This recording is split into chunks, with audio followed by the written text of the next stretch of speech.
Hablemos. Voces especializadas en ciencias sociales y humanidades, historia, antropología, literatura, estudios políticos e internacionales, agua y sociedad. Divulguemos la ciencia. Hablemos. La participación de las mujeres en política es mucho más reciente de lo que nos pudiera parecer. Hacia mediados del siglo pasado todavía no se le permitía votar ni ser votada. Vamos a platicar de esto, de la historia del voto femenino en San Luis Potosí, con la historiadora Isabel Monroy. Bienvenidos, comenzamos. El 25 de agosto se conmemora a San Luis Rey de Francia, patrono de San Luis Potosí. Pero ¿quién es este importante personaje? Fue coronado a los 22 años bajo el nombre de Luis IX, quien se caracterizó por ser un rey justo, implementando medidas legales para la erradicación de la usura y la blasfemia en el Reino de Francia. Formó parte de la orden fundada por San Francisco de Asís.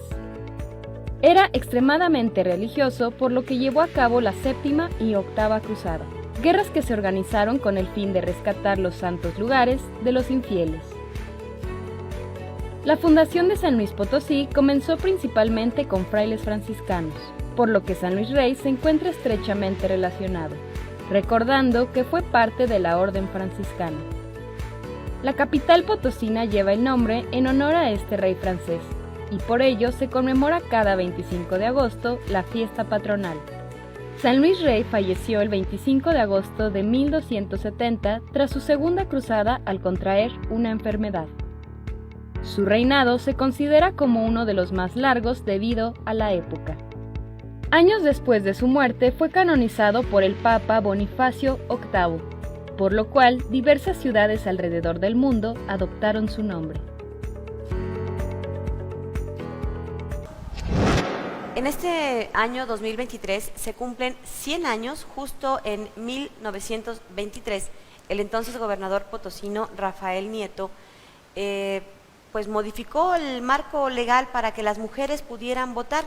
Seguramente este dato a muchas de las chicas jovencitas que nacieron por ahí de los 90, esto les parece un tanto lejano, impensable, incluso habrá quienes hasta increíble, pensar que las mujeres no podíamos votar.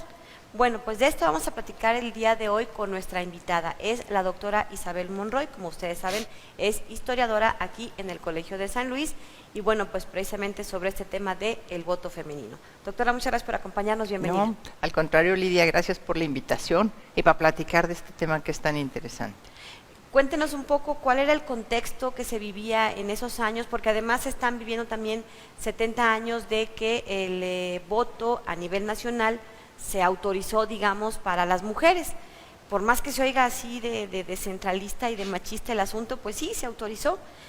Mi madre nació en 1950 y me parece un poco increíble que mi abuela, que hoy vive, y que mi madre haya nacido en un contexto en donde no se les permitía ir a votar a las mujeres, este ejercicio de participación política que hoy nos parece tan básico.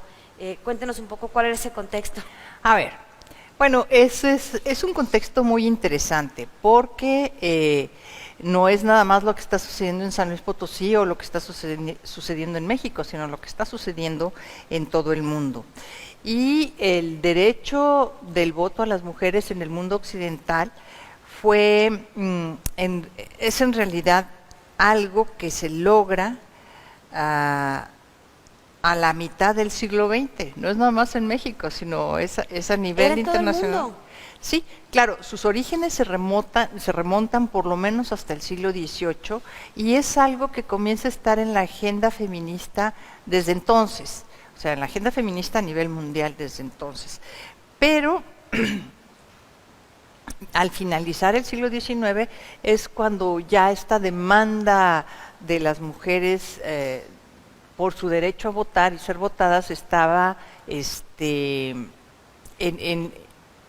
los temas que discutían, entre los temas, ¿no?, más candentes, por decirlo de alguna manera. Pero los primeros países que otorgaron el voto a la mujer en América Latina fueron Ecuador en 1929 y Brasil y Uruguay en 1932.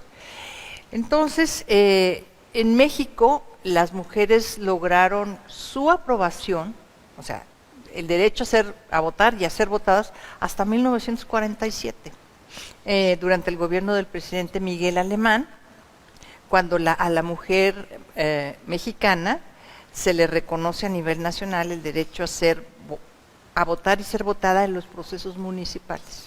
Solo en los procesos municipales. Uh-huh. Más tarde, en 1953, el presidente Adolfo Ruiz Cortines expidió la reforma en los artículos 34 y 115, fracción primera constitucional, en la que se otorga la plenitud de derechos ciudadanos a la mujer mexicana. Pero antes de eso, en San Luis Potosí tuvimos un gobernador sumamente adelantado a las ideas de su tiempo, que se llamó Rafael Nieto Compián. Y lo que es increíble de Rafael Nieto Compián, además de haber sido un personaje histórico brillante, es que fue autodidacta. No recibió ninguna educación formal. O sea, ¿no fue a la escuela? No. ¿Sí fue a primaria, secundaria o tampoco? No.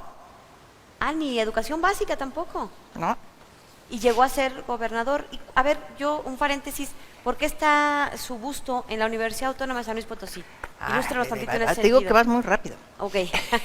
Pues eso nomás fue un paréntesis de duda No, general. probablemente primaria sí realizó estudios de primaria, pero después de los estudios, vamos a decir, básicos, de aprender a leer, escribir y contar, en lo que se especializó es en llevar libros de contaduría.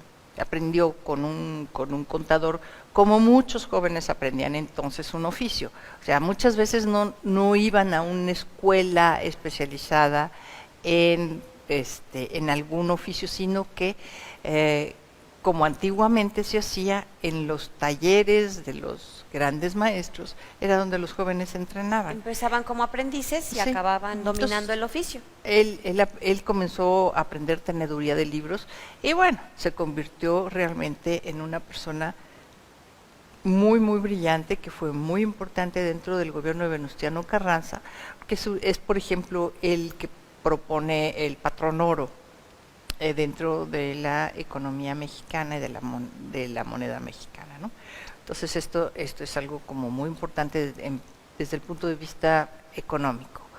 Y fue muy innovador en el gobierno que tuvo en San Luis Potosí. Yo le reconozco por lo menos 3 cosas muy importantes. 1, en enero de 1923 otorgó la autonomía a la Universidad de San Luis Potosí y es la primera universidad en todo el país que fue autónoma. Y eso pues se dice muy aprisa, pero sí se adelantó ¿También a su época? a su época. Segundo, también estableció la ley de referéndum. El referéndum es un mecanismo muy interesante que se puede utilizar para consultar a la población cuando hay necesidad de tomar decisiones que le afectan. Entonces, esta ley de referéndum, por ejemplo, se aplicó por primera vez con el conflicto entre la Iglesia y el Estado durante el periodo cayista, 1926. Y bueno, sirvió para hacer una consulta amplia en la población. Y posteriormente, en 1995, fíjate, varios años después, el gobernador Sánchez Unzueta decidió utilizar el mismo mecanismo, utilizar exactamente la misma ley para realizar una consulta ciudadana en Cerritos, un municipio donde existía un conflicto postelectoral severo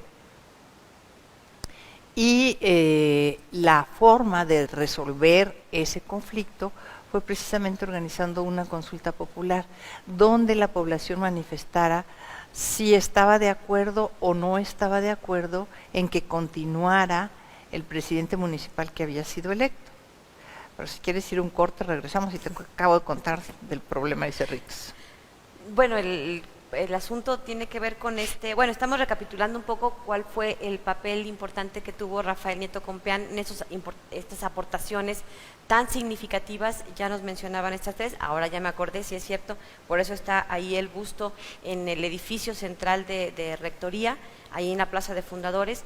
De hecho, ya tiene toda una tradición de pasar y agarrarle la nariz, ya tiene muy desgastada, por cierto. No, está muy brillante. Está muy, porque todo el mundo cuando vamos a hacer, yo misma lo hice, lo confieso, cuando iba a entrar a la universidad, que fui a hacer mis trámites, le agarraba uno la nariz y decían que era de buena suerte para pasar el examen de admisión. Bueno, entonces fue en 1923, le concede la autonomía a la Universidad Autónoma de San Luis Potosí, la ley de referéndum, imagínense ustedes cuántas décadas después todavía permitió este ejercicio de consulta ciudadana precisamente para dirimir un tema político en el municipio, político electoral en el tema de Cerritos, y el voto femenino que en 1923, anticipándose a lo que ocurriría a nivel nacional, pues por lo menos un par de décadas, le concedía precisamente este voto a las mujeres, esta capacidad de votar y de ser votadas, porque entiendo, y ya nos lo explicarán regresando del corte la doctora Monroy, a nivel nacional hubo como más bien una autorización gradual de estos derechos, ya me corregirá si no es del todo exacto. Hacemos una pausa y regresamos. Les recuerdo que estamos regalando cuadernos de notas del Colegio de San Luis. Si usted lo quiere adquirir, están a la venta en la librería, pero hoy tenemos 5 para regalar a las primeras personas que comenten en el link que vamos a publicar en Facebook cuando el miércoles se estrene en el canal de YouTube del Colegio de San Luis el programa del día de hoy. Así que bueno, ya vamos a poner ahí un cartel digital de que ya está disponible en YouTube el programa Hablemos de este día, y ahí a las primeras 5 personas que comenten, ahí van a venir las indicaciones para que utilicen un hashtag, y utilizando este hashtag se llevan sus cuadernos de notas. Una pausa y continuamos.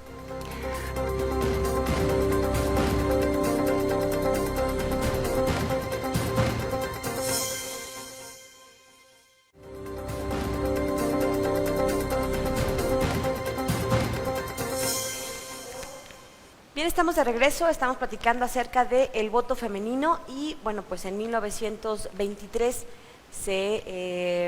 digamos que por primera ocasión se reconoce este derecho a las mujeres. Y antes de la pausa estábamos platicando de los 3 principales aportes de Rafael Nieto, el gobernador que concede en enero de justo ese mismo año, 1923, la autonomía a la universidad. Nos comentaba la doctora Monroy sobre el segundo aporte de la ley del referéndum, que se utilizó todavía hacia finales del siglo pasado, y bueno, pues el voto femenino, que habría sido su tercera gran aportación de este gobernador, que bueno, hoy nos estamos enterando que fue autodidacta en muchos de los conocimientos que tenía y que seguramente aplicó para dejar su huella en la historia de San Luis Potosí y bueno, pues a nivel nacional. Cuéntenos entonces, esta fue su tercera gran aportación, el voto femenino. Sí, pero nada más déjame terminar lo de Cerritos, que nos quedamos en el bloque anterior sin acabar de contar. Bueno, además de hacerles la pregunta si querían que continuara o no el presidente municipal electo, la gente tenía que entender muy bien que si ellos decían que no querían que continuara el presidente municipal electo, que era un señor de apellido Baglienti, por el PRI, no quería decir que su contrincante por el Partido Acción Nacional quedaría en el cargo, sino que tenían que entender que se conformaría un consejo municipal. Bueno, a mí me tocó encabezar la consulta y lo interesante fue explicarle a las personas en qué consistía el referéndum. Recorrimos, éramos 6 personas que conformábamos como el comité de la consulta ciudadana, recorrimos todo el municipio explicando de comunidad tras comunidad de qué se trataba, porque a la gente no le quedaba claro. Finalmente se hizo el ejercicio y volvió a quedar Baglienti por unos cuantos votos en la presidencia municipal, y entonces ahí ya se resolvió el problema de enfrentamiento que se había dado en la cabecera municipal de Cerritos. Bueno, pero ahora yendo hacia el voto a la mujer, Hubo 4 estados en la República Mexicana que se adelantaron con el voto. Yucatán en 1922, pero Tabasco, Chiapas y San Luis Potosí en 1923. Entonces, es muy significativo que el vínculo, bueno, o sea, Tabasco, Chiapas y Yucatán están en el sureste. Por lo menos territorialmente son vecinos, pero ¿qué tenía que ver con San Luis? Bueno, lo que pasa es que Rafael Nieto, como había participado en la Revolución Mexicana, conocía a muchas personas y era muy amigo de Felipe Carrillo Puerto, gobernador de Yucatán. Y seguramente por ahí tuvieron la oportunidad de comunicarse, de No, intercambiar es más, ideas. Elvia Carrillo Puerto, hermana del gobernador, estuvo viviendo una temporadita en San Luis, precisamente cuando se implementó la ley. Y eso seguramente ya afianzó ahí las alianzas se extendió pues, Tabasco, Chiapas, por las mismas fechas. Bueno, la iniciativa la presentó Rafael Nieto al Congreso del Estado hacia 1921, pero fue rechazada por la legislatura. Entonces, Rafael Nieto volvió a preparar todo el expediente y lo volvió a presentar. Los diputados lo rechazaron porque consideraban que el bajo nivel cultural de las mujeres era un gran obstáculo para que ejercieran el voto, y entonces pensaban que las mujeres iban a estar dirigidas por el marido que estaba atrás de ellas, o por el papá, o por los sacerdotes. Entonces esa fue la razón por la que se les negó. Pero además los miembros del Congreso consideraron que la mayor parte de las mujeres eran muy conservadoras y tenían ideas antirrevolucionarias, y además que eran débiles física y biológicamente. Imagínate nada más que ahorita saliera algún diputado con una argumento de ese argumento tipo. semejante, pues pobre diputado se muere. Bueno, lo que sí es cierto es que en 1921 la población de 10 o más años del estado de San Luis Potosí era aproximadamente de 334,000 habitantes. De estos, solo el 18% sabía leer y escribir. Y entre la población analfabeta, la proporción entre hombres y mujeres que sabían leer y escribir era 58% los hombres y 42% las mujeres. Es decir, el nivel era realmente muy, muy bajo. O sea, había mucho analfabetismo y el mayor grado estaba en las mujeres. Entonces, al siguiente año, en octubre de 1922, Nieto y el secretario general de Gobierno, Ángel Silva, presentaron de nuevo la iniciativa de reformas ante la 27ª legislatura. Ya había cambiado la legislatura. Y el asunto se debatió hasta enero de 1923, cuando finalmente fue aprobada después de modificarse en varias ocasiones. La versión aprobada, después de un fuerte debate, reconoció el voto a las mujeres que supieran leer y escribir y que no fueran religiosas, asiladas o educandas en instituciones religiosas. Esto limitó de manera importante el número de mujeres que podían participar en los procesos electorales, y el decreto entró en vigor a partir de julio de 1923. Ahora bien, quiero señalar que todo esto que estoy conversando contigo aquí, Lidia, y compartiendo con el auditorio, se debe a la tesis de maestría que realizó una de nuestras exalumnas, Leticia Jongitud Aguilar. La tesis de ella es sobre el voto a la mujer en San Luis Potosí en 1923. Ahora bien, Rafael Nieto dejó la gubernatura en 1923 y entonces se fue en una misión diplomática a Europa, y ya se quedó por Europa hasta que murió por allá, no muchos años más tarde, pero en ese tiempo escribió 3 obras que son importantes y que son las que se reconocen como el legado, vamos a decir, escrito de Rafael Nieto. Bueno, entonces el decreto que autorizó el voto a la mujer en San Luis Potosí fue anulado en 1926. Y sí puedo mencionar que en 1923 no se postuló ninguna mujer a algún cargo de elección popular. Y pues para cuando se quisieron volver a postular en 1926, pues ya les habían derogado la ley. ¿Pero quién lo anuló y por qué? Pues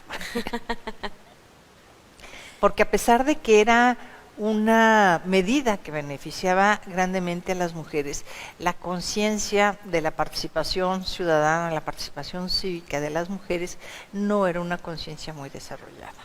Y los diputados entrantes consideraron que por supuesto que las mujeres no tenían nada que hacer en el política, mundo electoral y que mejor tenían que estar en su casa.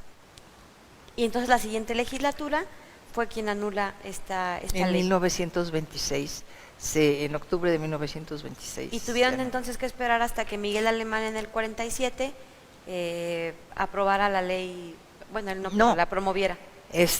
Promovió la ley, pero no es hasta el 53 con Ruiz Cortines, donde ya se da el amplio derecho de participación a las mujeres, donde comienza a haber mujeres que comienzan a participar en los comicios en San Luis Potosí.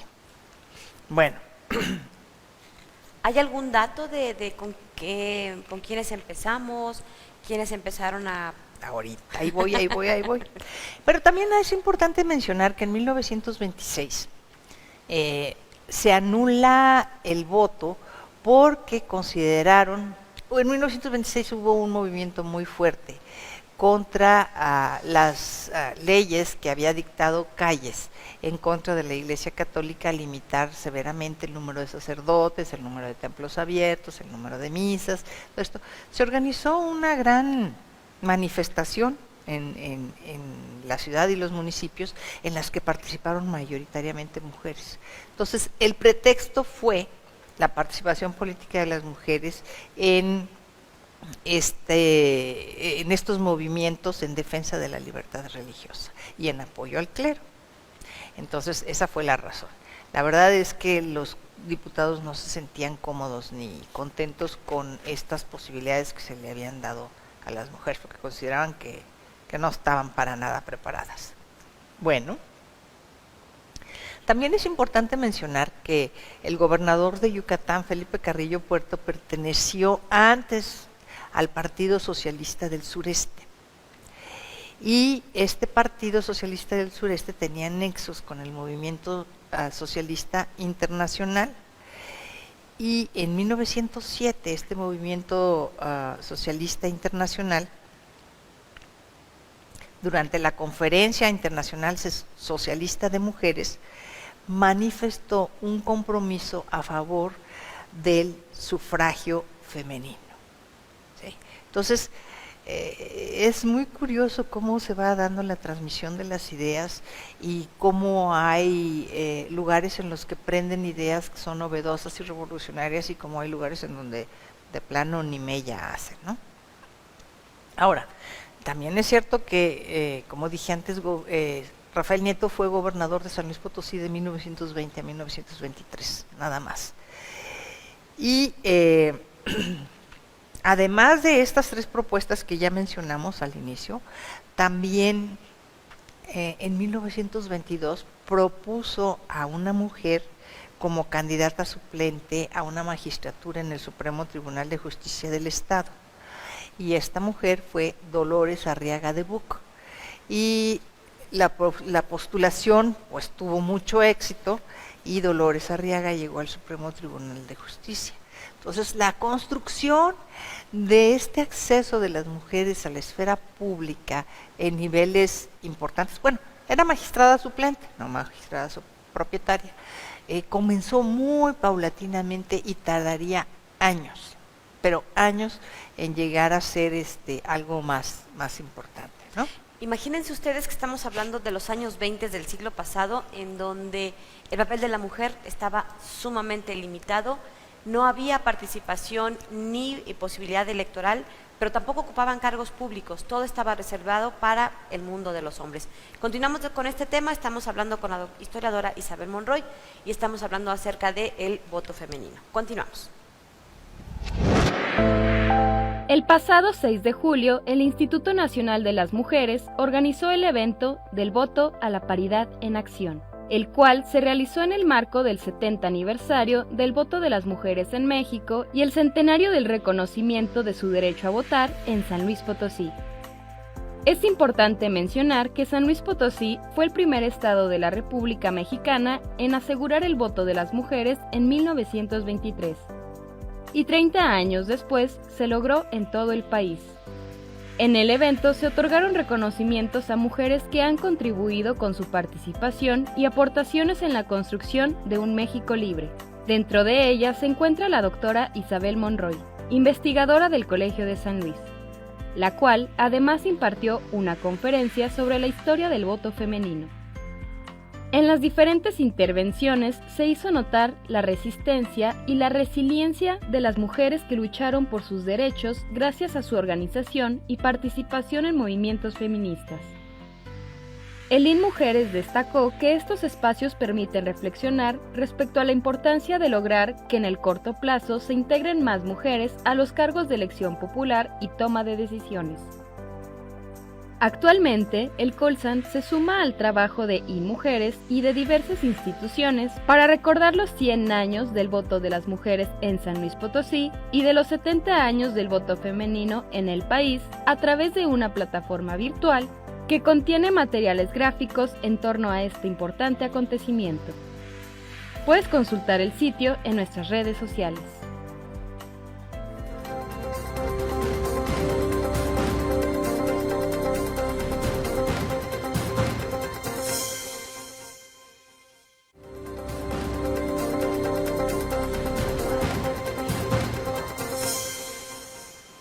El acceso de las mujeres a espacios públicos de poder estaba sumamente limitado hasta hace muy pocos años. Estamos platicando de que por ahí de los años 20 del siglo pasado todavía era prácticamente inexistente, pero esta construcción paulatina se fue nutriendo no solo de las ideas progresistas de hombres y mujeres potosinos, mexicanos, sino que también había estas otras influencias como las que nos comentaba nuestra invitada de hoy, de este movimiento feminista que comienza a hablar de la posibilidad y la necesidad de que las mujeres participen en asuntos político-electorales.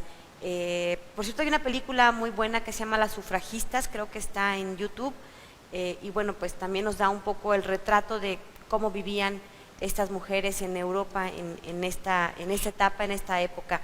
En San Luis Potosí entonces, bueno, pues nos decía que también el propio Rafael Nieto abrió, digamos, esta otra esfera para que las mujeres participaran en la vida pública con esta mujer de 1922 que le dan pues acceso como magistrada suplente. ¿Logró ejercer como propietaria? Sí. No, como propietaria no tengo la certeza porque las fuentes documentales tampoco dan la información así como quisiéramos. Muchas veces llegamos nosotros a los archivos y pensamos que los documentos rápidamente nos van a decir la información que queremos nosotros encontrar. Y la verdad es que la investigación histórica no funciona así. Los documentos tienen ciertos contenidos y hay que cribar toda la información, clasificarla, desmenuzarla, organizarla, para poder llegar a tener un discurso histórico inteligible. Y esto en nuestra actualidad puede desesperar, sobre todo a muchos jóvenes que estamos acostumbrados, bueno, sobre todo personas más jóvenes están acostumbradas a que entran en la computadora, oprimen un botón y rápidamente sale toda la información. Pues no, la investigación histórica no es así, es mucho más minuciosa y lenta y difícil. Bueno, Entonces, me preguntabas si sabíamos quiénes eran las mujeres que comenzaron Que a empezaron a participar. ocupar algunos cargos o Sí. participación pública. Eso no lo dice la maestra Jongitud en su tesis, pero con el apoyo de una becaria de investigación, la señorita Celeste Astiri Martínez, pudimos localizar en el Archivo Histórico del Estado y en otros lugares información relativa a estos procesos. Y entonces encontramos que en diciembre de 1952, en las elecciones municipales en San Luis Potosí, la profesora Socorro Blanc Ruiz fue electa como regidora propietaria para el periodo 53-55. Y el 4 de octubre de 1955 tomó protesta como presidenta municipal de San Luis Potosí por licencia concedida a quien lo era, el licenciado Nicolás Pérez Cerrillo, por el resto del periodo constitucional, que eran 2 meses, pero no importa, o sea, fue la primera vez que hubo... Dadas las circunstancias de cerrazón para las mujeres de espacios. Así es. Ella fue, digamos, pionera entonces, porque fue la primera alcaldesa. Bueno, la primera regidora. La primera regidora y después la primera presidenta municipal, claro. Así es. Luego, en el trienio 56-58, hubo electas como regidoras propietarias, primero Matilde Cabrera y Piña de Corsi, como primera regidora propietaria, es decir, una posición muy alta en el ayuntamiento, y la profesora Adela Delgadillo como octava regidora propietaria. Su suplente fue María Luisa González. Poco después, Matilde Cabrera dejó el ayuntamiento y fue electa diputada al Congreso local. A partir de este trienio, o sea, 56-58, se observa una participación activa por parte de las mujeres para acceder a las regidurías en los ayuntamientos. Para la administración municipal del municipio de la capital, 1959-1961, en cuya presidencia fue electo Alfonso Viramontes González, fueron electas como regidoras suplentes Olivia del Socorro Muñoz y Carmen Borjas.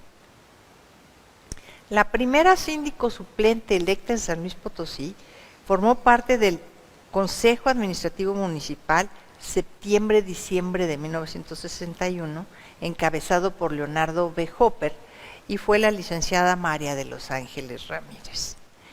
En la administración municipal de la ciudad de San Luis Potosí, 1962-64, encabezada por el ingeniero Javier Silva Staines, fue electa como tercera regidora propietaria Consuelo Sánchez de Hernández. Hacia 1964 tenemos a la doctora María del Socorro C. de Andrade como presidenta municipal de Rayón, y esa es la primera presidenta municipal Electa. Después, sí, y después de Socorrito Blanc, Sí, que había pero estado... a Socorrito Blanc le llegó como por De rebote. la licencia, y a ella sí la eligen por voto directo. Sí, sí, cómo no.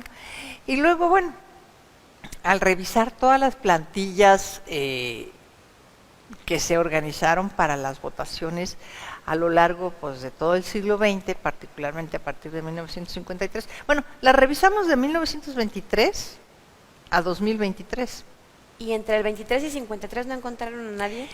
No, no, pensábamos que sí, pero también lo que sucede es que hay nombres que pueden ser de hombre o de mujer. Está ahí medio confuso el asunto. Como Inés, como Guadalupe. Hay hombres que se llaman Guadalupe, hay hombres que se llaman Inés. ¿No? Y no hay precisión acerca del dato, entonces. ¿Mande? Ahí no hay precisión. No, sí, porque pues a ver, ¿cómo de que, a ver, un regidor llamado, una regidora llamada Inés en un municipio en la Huasteca en 1923? Poco probable, no. Entonces, pero hay que investigar, bueno, un poquito más, y investigando un poquito más sobre la época, nos dimos cuenta que era en realidad un señor, una persona de género masculino. Sí, así es. Bueno, después de esta presidenta municipal de Rayón, en 1967 encontramos a Margarita Baconiero Cejo como presidenta municipal en Ciudad Valles y a la profesora María del Refugio Méndez en Mezquitic de Carmona. ¿Sí? Entonces, comienzan a salir ahí muy poquito a poco, pero en fin, ya hay un poco más de participación. Y ahí está vinculado un poco también a los liderazgos en las comunidades, ¿no? El maestro o maestra tenían también como este reconocimiento social y quizá eso podría haber ayudado a que se fueran rompiendo estos esquemas tradicionales. Lo que ¿no? pasa es que los cambios culturales no son tan fáciles. Sí, O sea, claro. para cambiar el modo de pensar de una comunidad, de una sociedad, es muy complicado. No son cambios que se puedan dar rápidamente, son cambios que se construyen con mucha lentitud.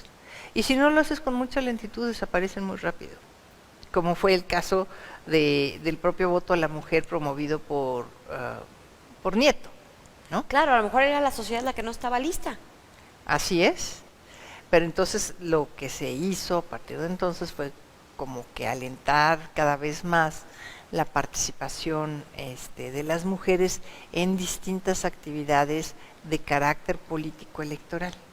¿Sí? Entonces las tenemos organizando los cuadros en los partidos políticos, los cuadros de personas, las tenemos participando de manera muy importante dentro del Partido Revolucionario Institucional a partir de 1939, y esto va a ir modificando muy paulatinamente el comportamiento a nivel nacional. Bueno, ahora tenemos que en las elecciones municipales de 1970 resultaron favorecidas como presidentas municipales de nuevo María del Socorro C. de Andrade en Rayón, Irene Cadena de Lozano en Salinas de Hidalgo, la profesora Amalia Noyola en Soledad Díez Gutiérrez. Todavía se llamaba así. Sí. Y Juana María Dosal Cervantes en San Ciro de Acosta. En el siguiente periodo municipal, que es el de 1973, el siguiente periodo electoral, que es en 1973, hubo dos presidentas municipales. Josefa Morales, viuda de Martínez en Huehuetlán, ahora sí, y María Jazmín Horta Sánchez en San Antonio. Hacia 1976, se eligió a Rebeca Guevara de Terán para la presidencia municipal de Xilitla. En 1979, a la licenciada Eugenia Olvera Rodríguez en Lagunillas y María del Carmen Praxedes Santos Morelos en San Antonio. Perdón. Vamos a hacer una pausa y regresamos para el último bloque y nos sigue contando toda esta cronología. Como pueden ver, en los años 70 todavía eran muy contadas las mujeres que estaban empezando a figurar en asuntos político-electorales. Puede parecernos que fue ayer y la verdad es que ha sido la construcción, como ya bien nos decía la doctora Monroy, una construcción social muy lenta porque estos cambios culturales, bueno, pues están muy arraigados en los grupos sociales. Continuamos después de esta pausa.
aunque los años 70 nos parecen todavía muy cortos, muy cercanos en el tiempo, pues los cambios, las transformaciones se han acelerado en los últimos años y todavía en esa década pues se vivía una escasa participación de las mujeres, aunque ya era pues digamos un poquito más común encontrar que estuvieran disputando y ganando estos procesos electorales en diferentes municipios de San Luis Potosí, principalmente en las presidencias municipales.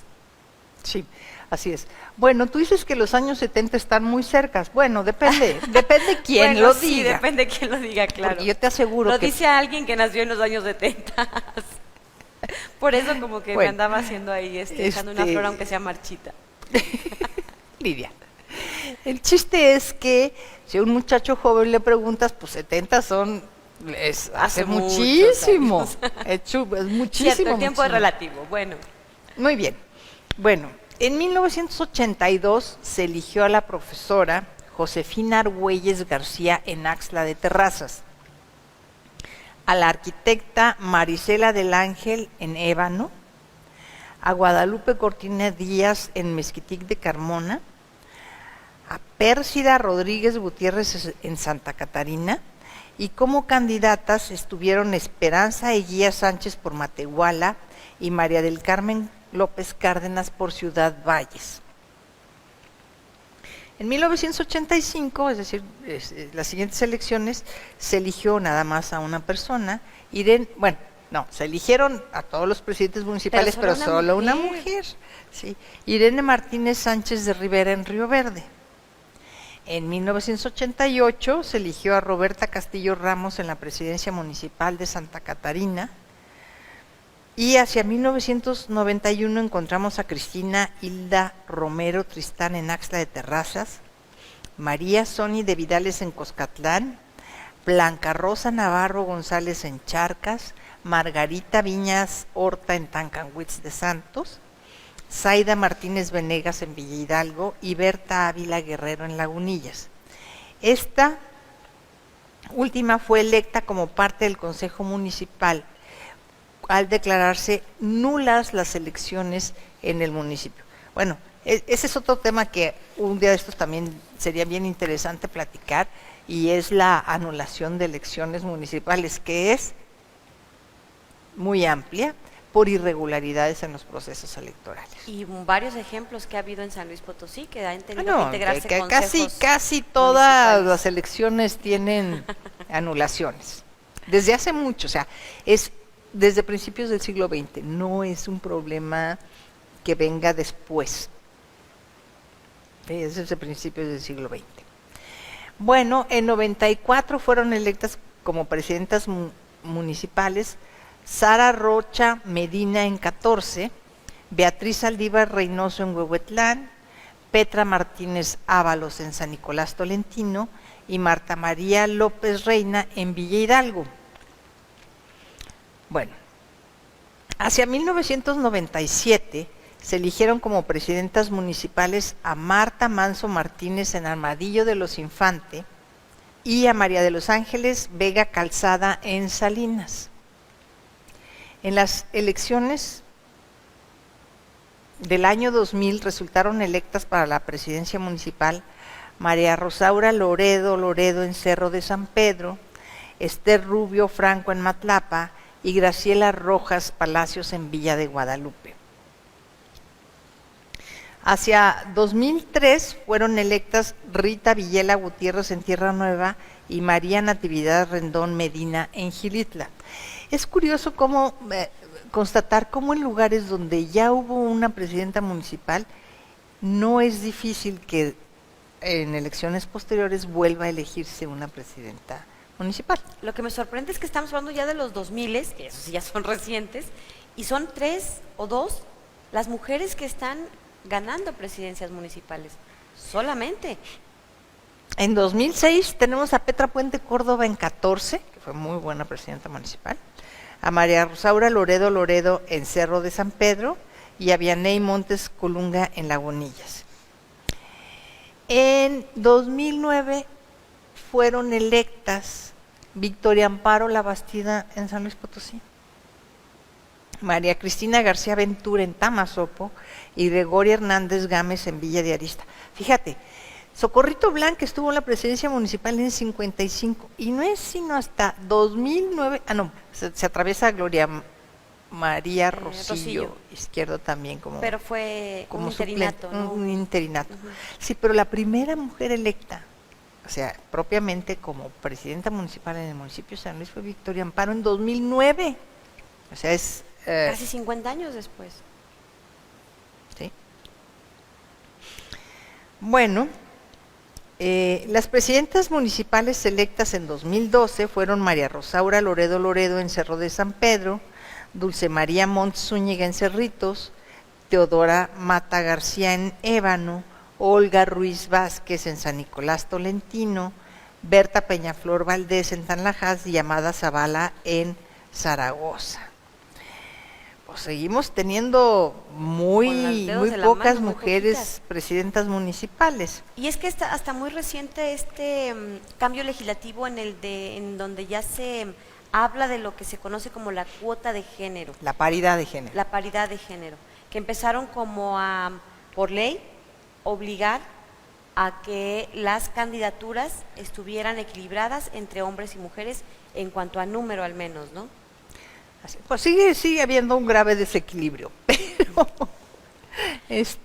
de cualquier manera esto va a ser muy, o sea, hasta 2018.